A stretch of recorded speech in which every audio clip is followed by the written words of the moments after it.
Lo que muchos creían que no iba a pasar, este día el presidente Donald Trump firmó una orden ejecutiva para iniciar con la construcción del polémico muro fronterizo. Ese es el tema de la noche. Participe con el hashtag SFMuro. Los dejo con la nota.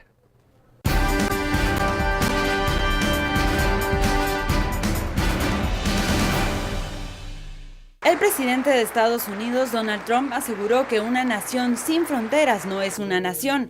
Firmó un decreto sobre refuerzo del control migratorio que contiene la directiva para iniciar la construcción de un muro a lo largo de la frontera con México, una de las polémicas propuestas de la campaña electoral de Trump, quien insiste en que de alguna forma México pagará por esa gigantesca obra. El decreto firmado por Trump se refiere en general al refuerzo del control fronterizo y, según el portavoz de la Casa Blanca, incluye provisiones para la creación de más instalaciones de detención de inmigrantes en la zona frontera. Este es un breve resumen de las acciones contenidas en mis órdenes ejecutivas. El secretario de Seguridad Interna, trabajando en conjunto conmigo y mi equipo, comenzará de inmediato la construcción de un muro en la frontera. Bienvenidos al Sin Filtro, noche de miércoles. Acabamos de ver la nota. El presidente de los Estados Unidos, Donald Trump, firma una orden ejecutiva para iniciar la construcción del polémico muro fronterizo, uno de sus ejes durante la campaña, que algunos creyeron que no se iba a concretar. Hoy ya el presidente pues ha dado la orden para que esta sea una prioridad en el tema de seguridad. Ese es el tema de la noche. Participe con la etiqueta SFMuro. Damos la bienvenida a nuestros analistas, Estuardo Zapeta y Philip Chicola. Muy buenas noches. Buenas noches. Donald Trump está sorprendiendo, ¿no? Por la celeridad en que está tomando acciones. En 5 días. En 5 días. En 5 días, mira todas las decisiones que ha tomado. Mediáticas, ¿no? Vamos a ver qué tanto van a prosperar estas órdenes ejecutivas de Donald Trump, pero sin duda, el tema del muro era algo que veíamos venir y un tema que genera polémica. ¿Qué piensan de esta orden ejecutiva del presidente Trump? ¿Philip? Bueno, yo creo que el tema da para un análisis mucho más amplio respecto del efecto sobre políticas migratorias. El tema del muro, como ya se había discutido en campaña, es cierto que me manda un mensaje muy chocante, particularmente a México. Pero el tema del muro, recordemos algo, el muro ya existe. La frontera entre Estados Unidos y México tiene que 3.100 tantos kilómetros. ¿En qué cambia entonces lo que hoy ordena el presidente? Lo que pasa es que el muro único no hay. Muro como tal no hay. Hay 1.500. Por lo menos como está definido en el Executive Order, aquí no es diferente. Hay 1.050 kilómetros de muro ya existente, particularmente en la zona fronteriza entre San Diego y Tijuana, en la zona digamos los puntos rojos. Sí, es decir, vean, lo que pasa es que la construcción de un muro inició realmente en 1994, desde el tiempo de Janet Reno, de la fiscal general, que tenía como objetivo el muro en el 94 era combatir dos fenómenos: el tráfico de drogas y el contrabando. Posteriormente se expandió para buscar también combatir la migración ilegal.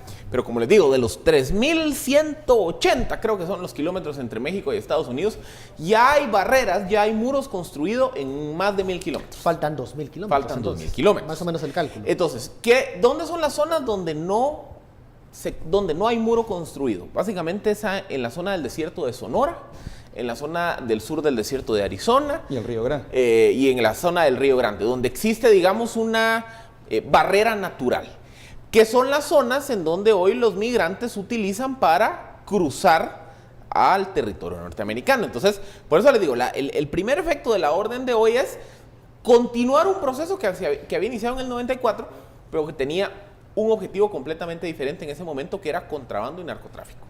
Ahora, si bien hacen falta 2.000 kilómetros de construcción, lo que se tiene en la orden ejecutiva, que el portal de la Casa Blanca publica un brief, ¿qué nos dice eso? ¿Qué diferencia va a haber a lo que existe, a estas barreras que ya existen en algunos puntos rojos? ¿Hay una diferencia real de lo que piensa construir Donald Trump? Es que vean, el muro físico, digamos que tiene más un efecto visual y un mensaje, porque realmente donde está la parte sustantiva de la política es lo que está atrás del muro. y es que realmente en la orden ejecutiva no solo se están asignando los recursos para la construcción física del muro, sino también para trasladarle más recursos a la División de Control de Fronteras del Departamento Federal en Estados Unidos.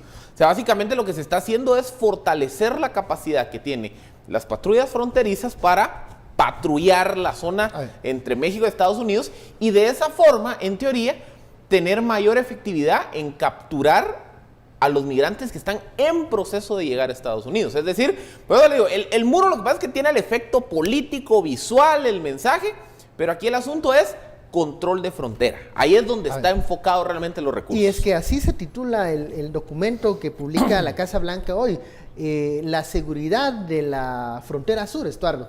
¿Qué diferencias van a haber? Se va a reforzar no solo las partes en donde no existe ese muro, sino que también se va a impulsar a estas patrullas fronterizas para que resguarden las fronteras entre México y Estados Unidos. ¿Cómo ves esa orden ejecutiva? Bueno, primero hay que entender que son dos órdenes ejecutivas.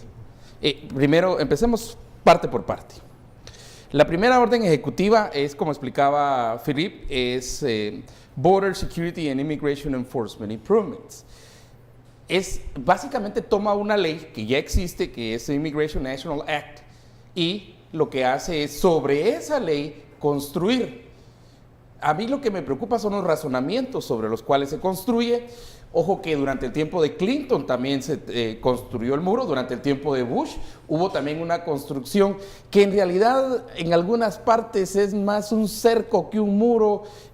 Para quienes hayamos estado, por ejemplo, al lado de Douglas en Arizona, mi familia vive en Arizona, en Tucson, es muy cerca a la frontera, entonces uno puede ver que también eso no es difícil pasarlo. En algunos lugares son kilómetros de láminas, básicamente, lo que tienen. Entonces, y en algunos lados, como decía Philip, hay una barrera natural. Hay una barrera natural que es el río, por ejemplo, ¿verdad? O el desierto, donde mueren miles de guatemaltecos. Solo para tener datos, en el 2015 fueron unos 337,000 por ahí, casi 340,000 personas que fueron detenidas en este proceso y regresadas intentando entrar a Estados Unidos. Ese número se fue a 414,000 el año pasado. O sea, sí, lo que dice el presidente Trump es que han visto un incremento, eso también lo decía el presidente Obama. Y yo creo que es importante ir al documento y entender las razones, porque esas son las que tenemos que ir comprendiendo poco a poco. Y hay 7 razones por las cuales dice él, ¿verdad? Primero, que los extranjeros representan una amenaza significante, un significant threat. ¿A qué? ¿Por qué el temor del extranjero? ¿Por qué el temor de los centroamericanos? Y ojo que la gran discusión ha sido México, México, México. Pero yo creo que la dirección de esta prohibición está claramente, eso lo dijo el mismo presidente Trump, a centroamericanos, léase guatemaltecos. Y primero, porque es una cuestión de seguridad nacional. Segundo, porque es una cuestión de seguridad pública. Y luego, ¿por qué? Porque estos que vienen, y aquí estoy resumiendo el documento, hice un pequeño resumen aquí de 7 puntos. Primero, impulsan la introducción de drogas a Estados Unidos. También hay tráfico humano, human trafficking networks, o sea, redes de tráfico humano. También contrabando, smuggling, ¿verdad? De muchas otras cosas.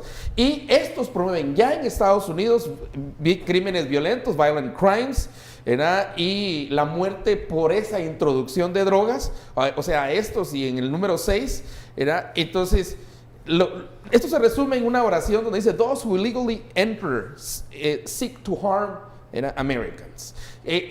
Su premisa fundamental es que la gente que entre legalmente, su único objetivo es hacerle daño a los ciudadanos de Estados Unidos. Eso hace referencia que se firmó esta orden dice, de los centroamericanos, no, y se hizo acompañar de familiares de víctimas, correcto, de la frontera. Y entonces rápidamente toda esta discusión, de hecho yo mañana parte por parte lo voy a analizar en la radio, pero entonces la inmediata construcción de un muro, the immediate construction of a physical wall, un muro físico para prevenir la inmigración ilegal, las drogas, el tráfico humano y los actos terroristas que estos vienen a hacer aquí. Eso dice literalmente el documento. Enumeras, Estuardo, ¿se resuelven con un muro? No. ¿Por qué entonces ha tomado tanta preeminencia el tema del muro? Es que, otra vez, si agarramos la orden ejecutiva, la orden ejecutiva tiene, si no estoy mal, 17 puntos. La construcción de la barrera física es uno de los 17 puntos. Dentro de los otros puntos va, por ejemplo, la construcción de centros de detención en los estados del sur. Aumentar en 5,000 el número de... En 10,000. 5,000 es el no, punto. 10,000. Ahorita te lo leo. Es 10,000. Vamos a ver, aumentar... En 10,000. Son 10,000. Dice que hay que aumentar, y te voy a decir cuál es. El es número en la 8, otra. en la 8. Antes, en la sección 7, action to hire 10,000 additional immigrants officers. Aquí está, mira. En todo Son caso, 10,000. incrementar el número. No, lo que pasa es que son aumentar en 5,000 los agentes de Border Patrol, que estamos hablando que son los agentes patrulla Y en fronteriza. total toda la gente Ajá. que esté relacionada con eso en 10,000. Entonces, por eso digo, más centros de detención, 5,000 agentes de frontera. Aparte de eso, se le está dando la facultad al gobierno federal para establecer acuerdos con los gobiernos estatales para mejorar el control fronterizo. Aparte también se está estableciendo que todos los detenidos en el proceso de cruzar la frontera sean deportados inmediatamente a su país de origen. Se establece también la provisión de que mensualmente las diferentes cabezas de agencias del gobierno federal van a evaluar sus políticas de ayuda y de entrega de recursos financieros a México en función a las políticas que México tome para reducir el tráfico de personas, de armas, de drogas entre la frontera con Estados Unidos y con México. Y aparte también establece una serie de normas, por ejemplo, la normativa para que el fiscal general de Estados Unidos acelere los procesos de deportación de las personas que fueron detenidas con anterioridad en el proceso de cruzar la frontera. Es decir, aquí lo que está haciendo el presidente Trump es decir, vean, voy a cerrar la puerta de entrada de Estados Unidos. Ese es el mensaje. Ese es el gran anuncio. El muro, ¿y por qué genera tanto choque? Porque el muro es la parte visual, lo que se ve, lo que genera esa imagen de decir voy a cerrar mi frontera respecto a los países del sur. Pero como les digo, el muro, a ver, aparte de ser pues el show de la construcción, realmente la parte sustantiva es todo lo que viene atrás, porque todo lo que viene atrás estamos viendo un esfuerzo de Estados Unidos por decir, yo quiero control de mi frontera. Y aparte, en eso hay dos puntos que son fundamentales. Y es que en esa política que explicabas, es una política que se llama Catch and Release. ¿Cómo funcionaba Catch and Release? Que estoy seguro que ahorita que lo diga, miles de guatemaltecos cayeron en Catch and Release. Y es que los agarran entrando a Estados Unidos en la frontera, los tienen detenidos un tiempo y si no representan como un gran daño o una gran amenaza para Estados Unidos, entonces, la misma orden lo dice, entonces han sido pues liberados en varias comunidades de Estados Unidos. Lo que dice esto es que eso ya no es posible. Y para aquellos que logran pasar y no son agarrados, buscan ayuda en una serie de ciudades que inicia con las iglesias originalmente en los años 80. Recuerdo cuando yo estudiaba en Estados Unidos, era un gran movimiento en universidades y en iglesias que se llamaba el movimiento santuario. Ahora hay ciudades santuario. Estas ciudades santuario reciben dinero de parte del gobierno central. ¿Qué va a pasar con las ciudades santuario? Estas dos ya prohíben desde hoy que a todas las ciudades que entren a ser que sean ciudades santuarios, Nueva York, Los Ángeles, que hoy mismo empezaron a decir que ellos van a seguir con los programas de santuario, y eso va hasta darle una identificación, por ejemplo, a un indocumentado para que pueda vivir, alquilar, abrir una cuenta, no sé, manejar, hacer muchas otras cosas, que ellos van a seguir en contra del presidente con eso. Pero estas ciudades no van a recibir ni un centavo. Y un tercer punto que es fundamental, la revisión en 180 días, en 60 días y luego en 180 días de toda la ayuda internacional que Estados Unidos le da a México, y va a ser obvio que van a revisar también la de Centroamérica para cortarla de un solo. Bueno, vamos a la primera pausa de la noche, vamos a seguir hablando sobre el futuro de las ciudades santuario y también el futuro de una orden ejecutiva. Ya el Senado Estatal de California ha anunciado que va a irse por la vía legal en contra de estas órdenes que emanan de la Casa Blanca. Ya lo sabe, la etiqueta SF Muro. Volvemos luego de la pausa.